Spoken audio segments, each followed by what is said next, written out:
So we're going to segue into my talk on I don't know. I've always called him Captain Jack, but my grandfather and some of your father and all the rest. Maybe about 10 years ago. No, it was still when Granny Ruth was alive, so more than 10 years ago. I was interested in getting Admiral Jack's service records, and so I went about trying to contact the Royal Navy, and I needed to get signature of his living wife, and she was in North Carolina, and then anyway, it didn't happen. And so only a few months ago, I decided to do another search to see if I could obtain his service records, and I found that I could just order them online. I didn't have to be related, I didn't need a signature. Yes? Through Amazon? It was through, I can't remember the company, but at any rate, National Archives maybe, but I get your joke too.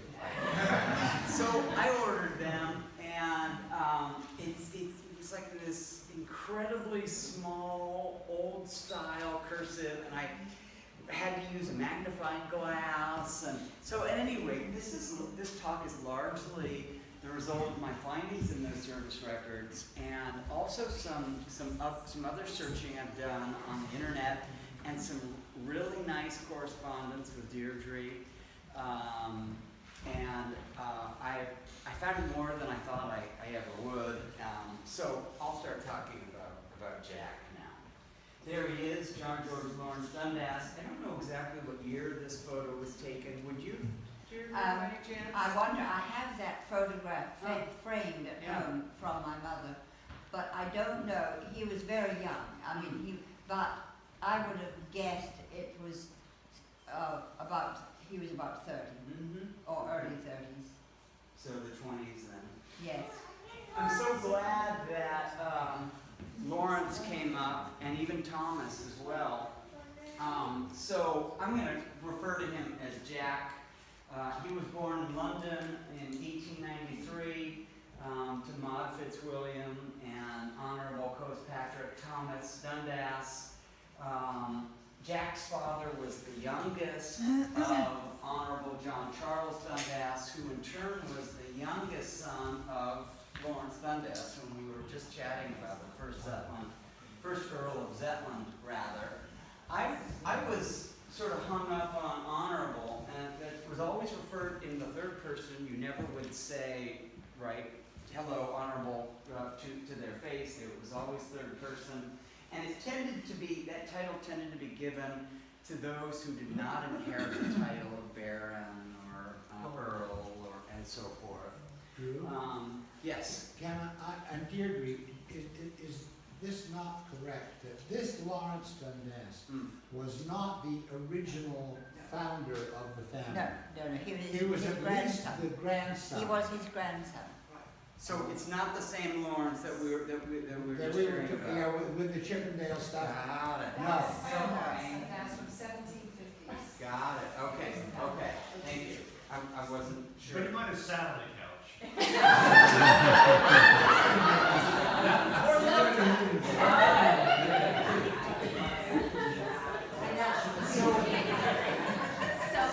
So this was Jack's great-grandfather, this first Earl. That's correct. In September of 1906, he was only 12 years old, and his father would end up dying just 2 months later in November. He entered service with the Royal Navy, and he attended the historic Britannia Royal Naval College in Dartmouth. Quite a few famous figures in the Royal Navy went through Dartmouth. I think it was formed in the 1860s or 1870s. At Dartmouth, Jack was the top cadet in his class. He was class of 11, 1911. He scored high at marks in all of his subjects, but especially mathematics, and that's not something I was aware of before all this. He had a real knack and genius for math, but also drafting and naval strategy, all of these subjects that he would really rely on in his naval career. Captaining ships, strategizing, planning on land. And he was considered kind of the brain of his class, and he was nicknamed the professor, most likely here at this naval college. In 1911, like I said, that's when he graduated. He was commissioned a junior midshipman, also known as a middy. I did some reading on junior midshipmen. They were usually from wealthy and or aristocratic families. Check.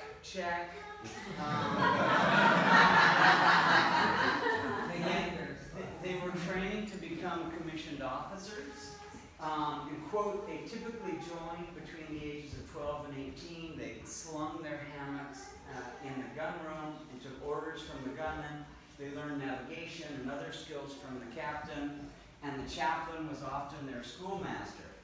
Now, in Jack's case, he went to naval college, so it wasn't exactly straight from the landed estate onto the ship. So he did take a slightly different route, but he was working primarily in the gunroom originally. He would go on to become a gunner. Is that a hand up or is that a stretch? So you said chaplain. Yeah. Is that Charlie Chaplin?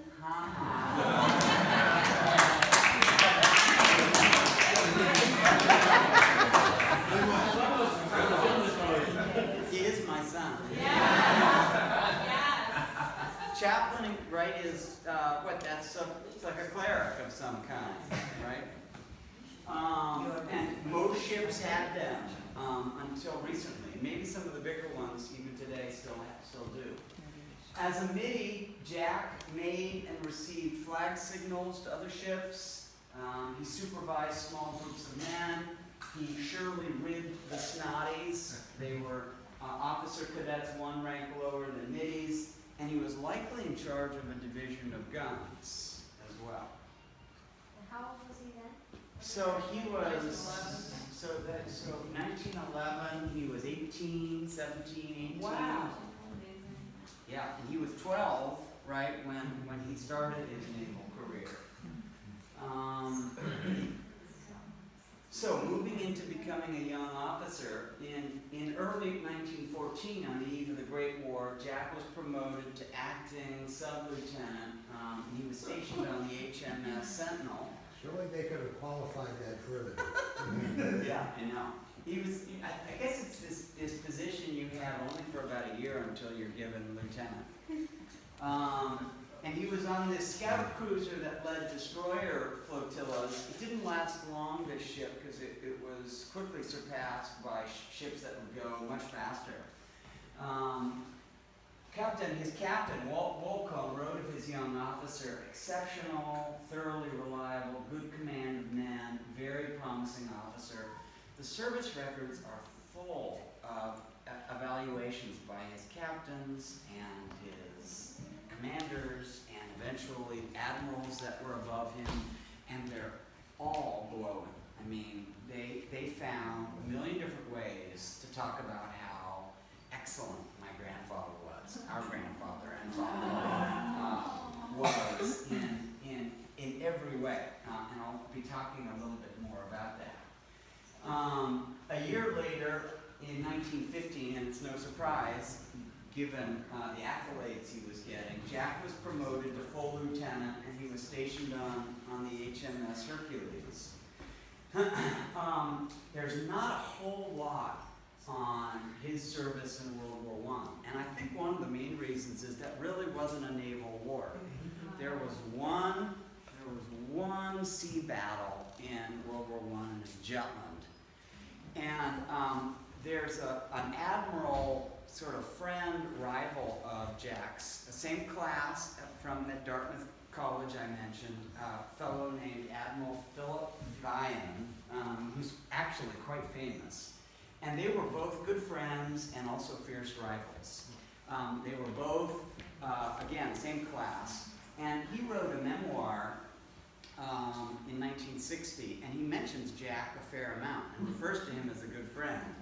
And he says that Jack convinced both him and Philip to join the gunnery ranks because of the fireworks from the Battle of Jutland. And I wasn't able to determine if Jack was involved at all in the Battle of Jutland or if he just heard about it. At any rate, that's the extent of the knowledge I know about World War I. My hunch is that he was very lucky to be in the Navy for World War I. You were a soldier, a grunt, even a lieutenant at that time. We might, a lot of us might not be here. All of us might not be here. So I think he was more likely than not. Those who would be here, raise your hand.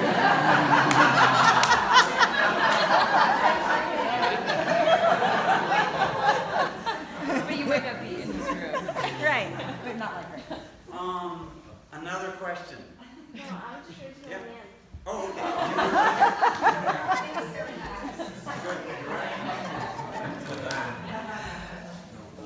for the next 10 or years or more, he was a young officer serving on a number of different ships, and again, he was winning the praise of all of his superiors. And this is just a sampling of, some of the words that his, again, superior officers wrote in evaluating him. And they range from discussing his intellect and his quickness to also his deftness at mechanical drawing and drafting and all the various skills that might be required of a lieutenant and running a ship and coordinates and I don't know the half of it, obviously.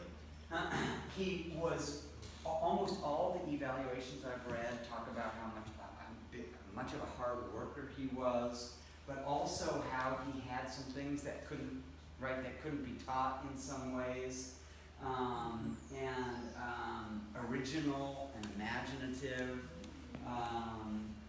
He was considered very sociable and very much liked. I noticed in a lot of the evals, they talked about how the men working under him and the men that he worked for all universally liked him. He was stern when he needed to be, but also he was very affable with his men and those around him. Everyone, almost all the evaluations I read talk about how promising he was as an officer, and all of them agree that he had a long and successful career ahead of him, which ended up surely being true. Okay, moving into command and captaincy. In 1928, Jack met and married Ruth Northrop Coleman, our beloved granny, or my beloved granny, not everyone's granny, obviously. Riga, the capital of Latvia. And she was there, I guess her uncle was ambassador or something, and she was hosting, I guess, balls and functions in the place of what would normally be his wife, perhaps. He was minister to the Baltic states. Okay, so not exactly ambassador. Right. Thank you. And they had a whirlwind courtship. 4 days. 4 days. Right, exactly.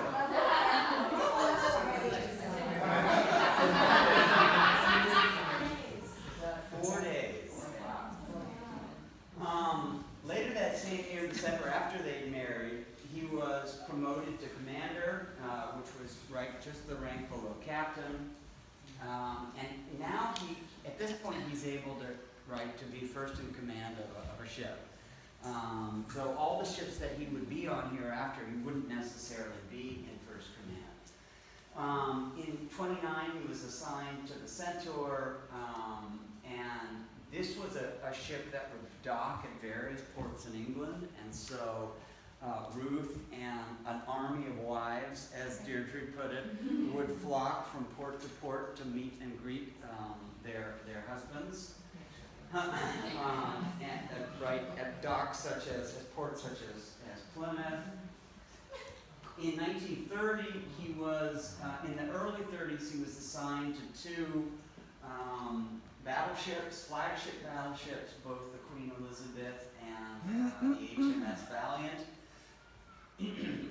In 30, he was stationed in Malta with the Queen Elizabeth, and Ruth and baby Algiva and Nanny were in residence at Malta, which is amazing. We were just there last summer, and I wish I'd had that in the back of my mind when we were there. In 33, he was assigned to the Valiant, and he was stationed in the North Sea, during which time Algiva and Ruth, this time pregnant with Rosie, lived in a house that the family, I've always heard things about this lovely house in Langford, and near cousins and other family as well.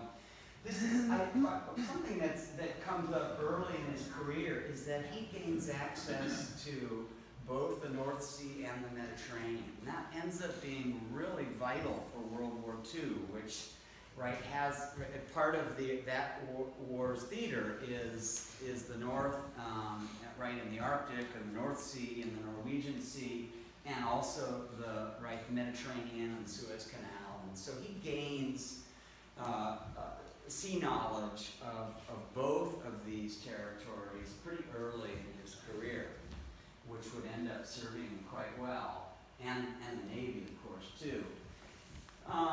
He was promoted to captain in 1935, and he works on land for a couple of years until 1937. He's teaching gunnery and naval tactics at Staff College and Imperial Defense College. He gained his first certificate of gunnery in 1919. And the long list of praising evals. It was a little subscript there. And so he was especially knowledgeable of gunnery as a lieutenant, so he ends up, not surprisingly, teaching that. In 37, he's given command of the sloop HMS Folkestone, and he's stationed in China after Japan had attacked it. So, Japan, leading up to World War II, was very aggressive militarily with its neighbors, Korea and China, and even the Soviet Union. And so Britain and other countries send some ships out that way to create a presence. And Ruth apparently demanded that she go along on this trip. And what about the kids? Well, let's leave the kids at home, okay? With nannies and family, but mainly nannies. I think the most remarkable thing about this is that she decides that she's not going to stick around and drink Mai Tais and play whist at the Officers Club, which, I don't know, kind of sounds fun to me. And travels throughout China before the Cultural Revolution on her own, on trains, barges, buses. That is worthy of its own presentation. Maybe we'll get that Drew? down the road. Yes. So, and Deirdre, was this the year, did she take the full year away from you guys?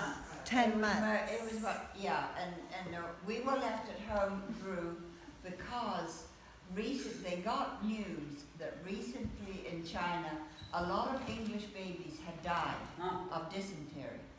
And there was an epidemic of it, and so she said, we cannot take the children. So, but she was still going to go. Good for her.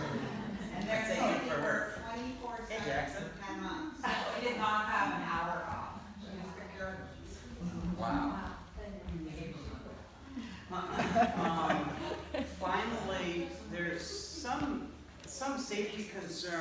toward the end of that year, and the Navy is sending all relations home, and she puts up a fight, and Jack finally urges her home at the end of that year. Jack returned to Britain the following year, in 1938, and he reported to the Admiralty, the naval headquarters in London, to work under Winston Churchill, of all people. And he was then civilian head of Navy. And Deirdre conveyed some memories of stories that Jack would tell of Churchill holding all-night meetings while guzzling brandy. At one such meeting, Jack bluntly told Churchill that one of his overly ambitious plans was Doesn't like Churchill. was impossible. That's another thing that comes up in most of the evaluations I've read, a lot of them, is that he was fiercely loyal, but he wasn't a yes man. And that, I think, is made clear by also this anecdote of telling Churchill to his face that one of his plans was just impossible. We ought not even try it. Mommy told me that that plan was to send a large segment of the Royal Navy through between Sweden and Denmark and shell the North German shore, thinking that would make them surrender. Wow. And Daddy said, "You are out of your mind. The Luftwaffe will sink those boats in half an hour." And it was not well received by Churchill. Interesting. Interesting. And Drew, Mother told me, Deirdre, correct me if I'm wrong, but Mother told me that he stood up to Churchill and said, this idea of sending all those fishing boats across the English Channel to Dunkirk That's another is one. full of it, Yep. and you should not do it.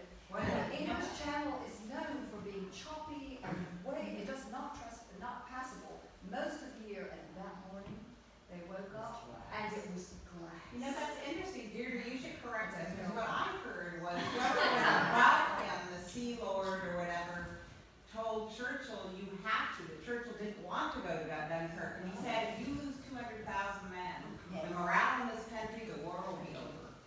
Well, that's right, Mary, because my mother told us this.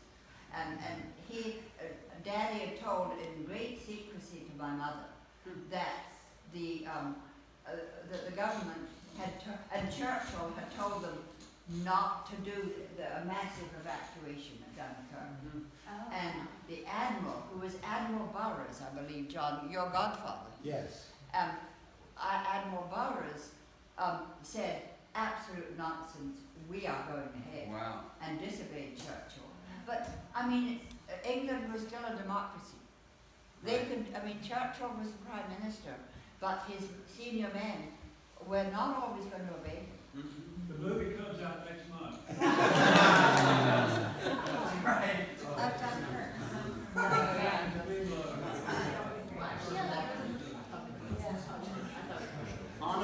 On a few really important points, though, Churchill and Jack were very much in the same camp. They both agreed vehemently that war was coming, and not everyone felt that. That also England was not preparing itself for war, and that Prime Minister Neville Chamberlain was dead wrong to appease the Germans by championing the Munich Pact of 1938. And the Munich Pact, I read some about that, because I didn't have a lot of knowledge of that, but the Munich Pact, Hitler says, we ought to have Czechoslovakia, right? We ought to have it. We deserve it. David's wrong. David's wrong. And Czechoslovakia had vast coal mines, and other things other assets, and it was strategically in a good spot. And there was a group, including Chamberlain, that felt that this would achieve peace on some level. And so Chamberlain was very much behind this. Grandfather Jack and Churchill didn't want to give Hitler an inch, and well, the rest is history. The Munich Pact went through, Czechoslovakia became under Nazi Germany, and right, that's a vital part of what plays out in World War II. World War II, speaking of World War II. In 1940, with the war underway, Jack was stationed in Dover, and you mentioned Burroughs. The report I've read also included working under Vice-Admiral Bertram Ramsay, and he worked with Ramsay and Burroughs to organize Operation Dynamo, and that was named after the Dynamo engine room in the Dover headquarters. We all know it as the Dunkirk, right? Dunkirk, or the Dunkirk evacuation.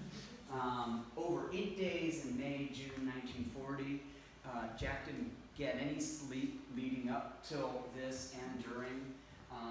330,000 plus Allied soldiers were rescued from certain death or Nazi war camps at best by roughly 800 hastily assembled boats. Some of these boats were official and naval. Some of them were 14-foot fishing boats, right? I mean, it's one of the more remarkable episodes in World War II, and Jack played a crucial role in it. And one of the ways that we know that he played a crucial role in it is that he was mentioned in dispatches for gallantry. If I'm not mistaken, only 2 or 3 officers were mentioned in dispatches. And mentioned in dispatches is when your superior officer, typically an admiral, mentions you're playing a pivotal role in some mission or some project. And again, Jack was one of 2 or 3 that received the mention in dispatches for gallantry, for planning, right? Jack's next assignment came a few weeks after Dunkirk, in late June, right, so only a few weeks, late June 1940, he became the captain, skipper, as the sailors referred to him, of the light cruiser, the HMS Nigeria, carrying a crew of 750 men. I hadn't even heard of the Nigeria before I started doing this research, and now, ever since I started doing research on the Nigeria it plays a big role in World War II. Again, I had no idea. And for 2 harrowing years, this was a really difficult period in the war, but for Jack personally, for 2 harrowing years, he's participating in North Sea operations, some of them very secret. He also led Arctic convoys of supply ships to Murmansk, delivering arms and ammunition, tanks, planes, and other equipment vital to the Allied war effort. So he'd be the flagship, he'd be the lead ship, he'd be the fastest ship of the Nigeria, and right, there'd be a group of supply ships behind him. And so if there was ever a German convoy or a submarine coming, it would be the Nigeria that would, right, protect and go off and try to protect the supply ships. Murmansk is right here, as you can see, and it's one of the northwesternmost points of the Soviet Union or Russia, and the right spitting distance of the North Pole. So the North Sea is right here's Great Britain. There's this direct path right up above Norway, right to Murmansk. These convoys were prime targets for German aircraft and submarines. They were always under attack from both sea and air as they battled their way to Murmansk and also other northern destinations. One of us has the painting of the Nigeria. Does anyone know who has it? You have it. Okay, great. I just hadn't noticed it. We have one. It's true. It's in Max's bathroom. We have one, but it doesn't say what the name of the ship is. At any rate, that's something to Nigeria. consider. Handsome ship. Once I found this great quote from a sailor that was aboard the Nigeria during Jack's command. Escorting those convoys was sheer murder. We were continually under attack. Even after we docked at Murmansk, right, there was no reprieve. It was only 50 miles from German-occupied Norway, so even when they were docked there, right, you'd think, okay, we can take a breather. They'd be attacked even as they were docked. Sometimes the temperatures fell to minus 40 degrees Celsius. We were given sheepskin hoods and clothing by the Russians, but they didn't keep the cold out. There was no heating on board. And ice formed inside the cabins. We couldn't win either way. When it melted, everything got soaked. The days were long and exhausting. Now, Long bottom. surely the captain's quarters were better, but no heat still, and it sounds like hell. And this was going on for 2 years, right? And one thing I read was Oh, right. look at that, Arctic. I mean, truly Arctic. I'm surprised it didn't say. Some of the sailors talked about seeing polar bear on some of the land that they would cross, some of the archipelagos and islands that they would sail by. My mother talked about this time. She was 11 in 1940, and she was very close to her father. And she would sometimes tear up talking about that couple of years that he was on in Nigeria. She worried about him so much that in the morning she would wake up and feel, yay, I'm awake, and then, but Daddy is in so much danger, and she would worry all day and worry when she went to bed at night. I bet. 11, 12, 13, really a painful time in her life. Boy, if they knew anything of what he was doing, I could see why they would be worried. He was in this whole ship and his sailors were a really grave peril every day. And he did this for 2 years. My understanding is that typically a captain would get a ship for about a year. And it's telling that he was doing this for 2 years. I get the sense that, well, he was known to run the tightest ship in the Royal Navy. His ship scored the highest in efficiency and some of the other tests that they did. And this came up several times. He knew what he was doing. He was a seasoned captain, and they just needed him. I'll talk a little bit more about that in just a second. I think there's another reason for that too. Drew, could I just Yes. say something? Maybe you're going to say it, but I think you finished with this topic, so I'll just add Not quite, but keep going. that the Nigeria, in fact, what they were doing is after Hitler, this was where after Hitler invaded Russia. Oh, I'm going to get to that. Okay, I'll say no more. No worries. Okay. I found this great shot of the Nigeria with all of the sailors on board. Here's Admiral Burroughs, whom you just mentioned, Yes. and here's Captain Dundas, Jack sitting right here. It's just a remarkable shot. Yes. I don't think there's an S on the end of Burrough. Okay. I think it's Admiral Sir Harold Burrough. Huh, interesting, 'cause I thought I saw this there. Okay, thank you. Oh, yeah. I believe you. I've got his signature at home. I defer to you. Yeah, there's a whole bunch of stuff on the Nigeria, and especially during Jack's captaincy of it.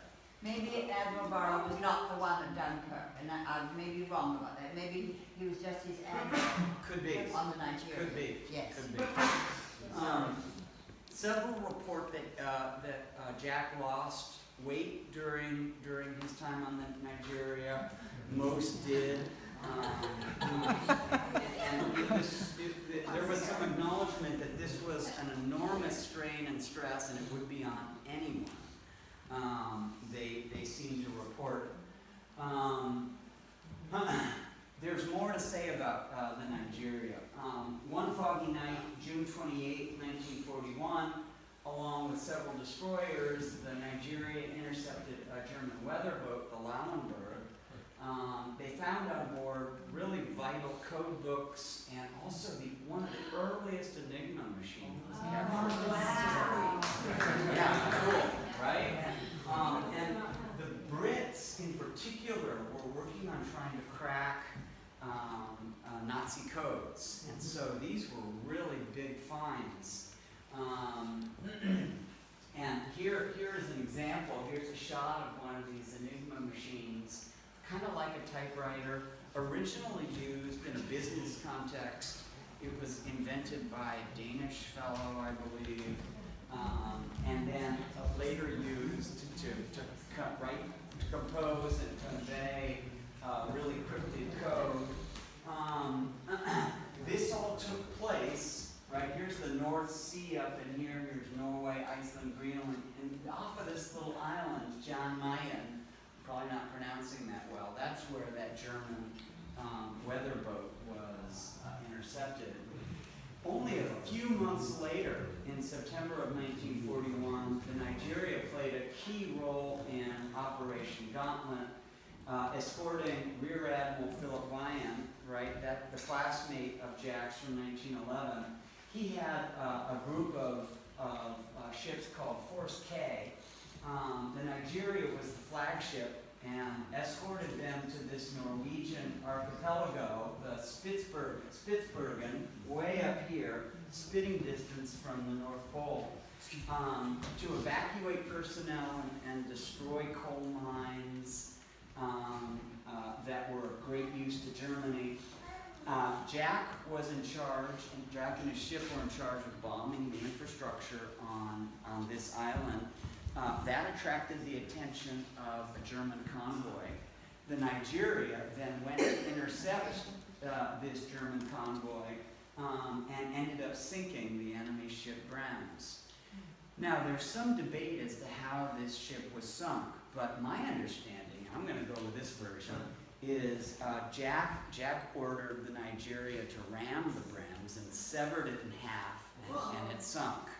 And the Nigeria was equipped to ram into ships. That was one of the main ways that it would take down a ship. The whole of its bow was destroyed, and Jack and the Nigeria limped, sailing aft forward all the way back to Newcastle. Wow. And if I put this together correctly, this would have been, you would have gotten back to Newcastle around late September, mid-September. And both Algiva and Deirdre have talked about how glorious it was to have Father at home on break, on rest, for a few months while his ship was being repaired. If we fast forward to your birthday, June 30th, 1942, October, November, December, January, February, March, April, May, June.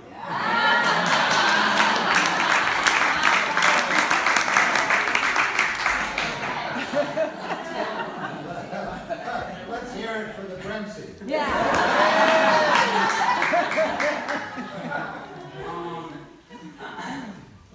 Let's see. There are a few other things I want to say while I'm on this point.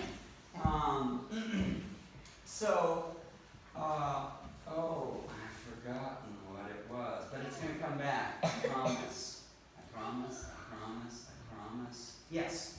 I was talking earlier about Philip Vian and this memoir that he wrote. He refers to Jack several times. And they were classmates and they were fierce rivals, even as they were friends. He refers to Jack as a good friend, and I'm sure on some level they were. I read about Philip Vian more, and this is one of the key moments in his career, this mission. The Germans were desperately trying to find sources of fuel. They had this enormous military machine, and they needed lots of fuel. And so Norway and these archipelagos with perhaps access to oil and coal were really vital, right? And so Vian gets most of the credit for leading this charge, but what I ended up reading mainly in this section was the bombing of the infrastructure, which the Nigeria did, and the sinking of the Brahms, which again the Nigeria did as well. So I don't want to steal Vian's thunder, but I just want to point out that Jack plays this crucial role in this operation. Now, Deirdre was mentioning, right, the whole point of these convoys. Jack, I mentioned this 2-year mission from the summer of 40 to the summer of 42. The first year, he was primarily doing these kinds of North Sea operations. Some of them clandestine, others not so much. The second year, though, he's leading convoys to Murmansk. Earlier, I pointed this out, because as you are right to point out, in June of 41 is Operation Barbarossa, right? That's the biggest surprising military attack, or not surprised, when Hitler rather, right, double crosses Stalin and surprise attacks Soviet Union across the entire 2,000 or 3,000 mile border, right, with millions of tanks and planes and anyway, the Soviet Union, right, desperately needed supplies. And this whole border was full of Germans. Very difficult to get through there. But the North Sea provided this perfect route. And the last thing the Germans wanted was for Nigeria and other ships and supply convoys to get through to Murmansk. So, very deadly work, very important work, plays a vital role in helping, right, the Soviet Union put up the defense it did and ultimately be victorious over Nazi Germany. And there were a lot of those supply ships American. You know, Yes. I don't know. Yeah. They were American. Honestly, I don't know. Yeah, Can I just add here? please. A big part of it, Mary, was the Lend-Lease Act of January 1942. Oh, yes, because it was after Pearl Harbor Right. that Roosevelt, now part of the war, no, Yes. Yeah. wait, Yeah. it was January Right. 41, I think the that's right. Lend-Lease Act. I see. No, 42, No. wasn't it? No, 41, because we were not in the war yet, and But- Roosevelt had to send help to Oh, Stalin you're right. as a non-combatant. Got it. And so Got the it. British I see. Navy had to support the American ships up as far as about Spitsbergen. Right. And then support getting those Lend-Lease materials Huh. during the summer when Murmansk was open, I see. Interesting. you see. Thank you. So it was the Yeah. spring and summer of 41 after the Lend-Lease Act in Washington. Huh. Interesting. Didn't know that. I think that's right. Yeah. I That sounds right. have the dates. That sounds right. Yes. So I mentioned that normally Jack would have been expected to captain the Nigeria for a year, but right, his superiors figure out that they really need him to go the second year. And right, all of these events are kind of forcing this hand. They are all aware that this is asking a lot of anyone, and they all seem to feel that Jack was the man to do this line of work, but it took an enormous toll on him. This would end up being the most stressful and dangerous time of his career, and I get the sense that it took a toll on his health. The cold conditions, the strain, the stress, not necessarily just worrying for yourself, but also being in command of so many men in danger. That's a lot of strain. And his admirals were very well aware that they were asking a lot of him. Well, it doesn't end here.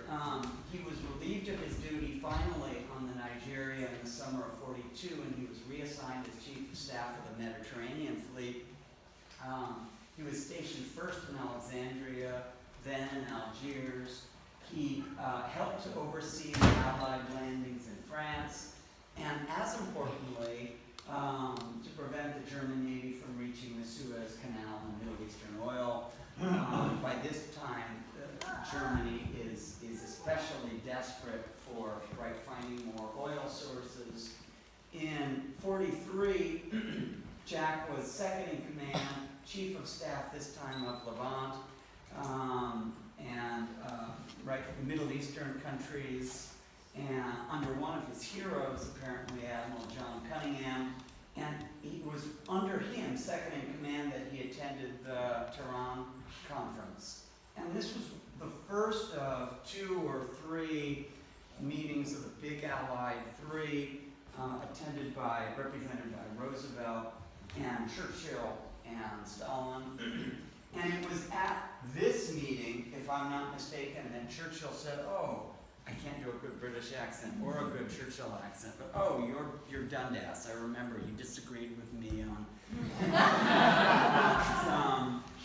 Right, there was some concession, I think, that he kind of admired or remembered Jack for having stood up to him. Not something that I think many had the courage to do. Yes? Are you done with it? I'm not done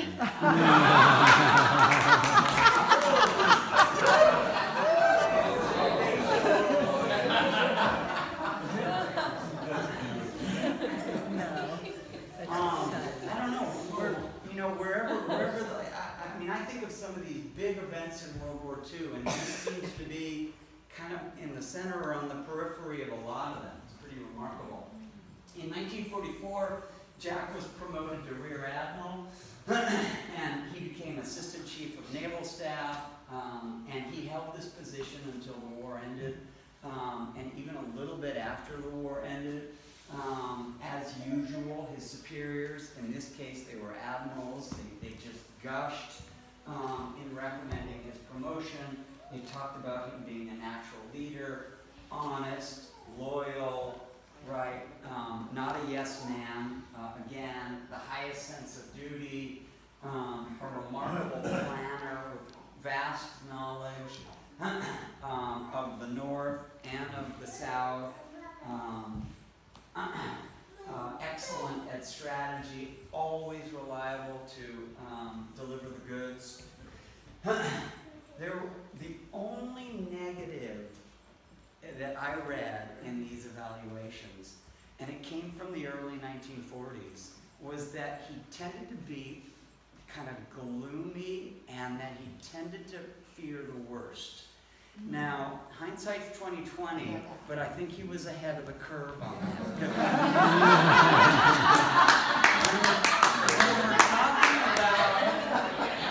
When we're talking about Hitler and fascism, I don't know. I think gloomy and expecting the worst is a good thing. Yeah. I wish you were here now. Yeah. No kidding. No kidding. A quick thinker who arrives at sound conclusion. There we go. Yeah, right? At any rate, I thought that was cool. Because not everyone agreed with Churchill, not everyone agreed with Jack that that Hitler was as much of a threat as he was. America certainly didn't, right? After the war, Jack continued working at the Admiralty as Assistant Chief of Naval Staff, as I already mentioned. By the fall of 45, though, his soaring high blood pressure required 2 surgeries, one of which almost killed him. He was given extended leave from the Navy and spent the following year recuperating in the family. It was during this year that his last child, Alexandra, was born. I wish she were here. My understanding is that this was the first time that he was able to be home with a newborn in his family. Otherwise, he was always at sea or on the job or stationed abroad. And that's one of the reasons that he and Alexander bonded as they did, from what I've heard. In October of 46, when she was 6 months old, and you would have been, John would have been 4 years old, and you would have been 12. I was 11 or 12. Sailed aboard the Cunard ship Queen Elizabeth for the United States, where they went to live with Ruth's parents and family in North Carolina. Jack was promoted in retirement to Vice-Admiral in 1948. Not something that was done all the time. It was to honor his life of service and sacrifice. During these post-war years, Jack was decorated with a a number of honors and medals and distinctions, the Grand Cross, the Order of the Phoenix of Greece, the U.S. Legion of Merit. He was appointed Companion Order of the Bath, a kind of knighthood. He got a very special distinction and medal after his period on the Nigeria. It's Commander of the Order of Empire, something or other. It's a wonderful medal. So anyway, he collected a number of things. Bless you. On March 26, 1952, at the age of 58, Vice-Admiral John George Lawrence Dundas died of a massive stroke here in the States. At any rate, this mainly concludes my talk. As his grandson who never met him, I grew up hearing bits and pieces and knowing that he was an admiral and not knowing a whole lot more. And there's a lot more than what I've talked about. But this is just the tip of the iceberg, no pun intended. But a remarkable man. See ya. I'm focused on his service career. Maybe someone else will talk about his personal life at some point. Well, Yeah. I just have something very briefly to say about Yeah. his death, and most of you know this, but on March 24th, or maybe it was the 25th, my mother had an intestinal blockage and went into a coma. And the doctors said, she was 4 months pregnant with me, the doctors said, the baby, I'm afraid, is gone. Wow. And we were fighting for this woman's life, to my father and to my father's mother, my grandmother. And while she was in the coma, he died, she recovered, I'm obviously here. And for those of you who believe in these things, which I do, I feel he really gave his life for his most beloved. He was very close to my daughter, to survive and have his first granddaughter. So I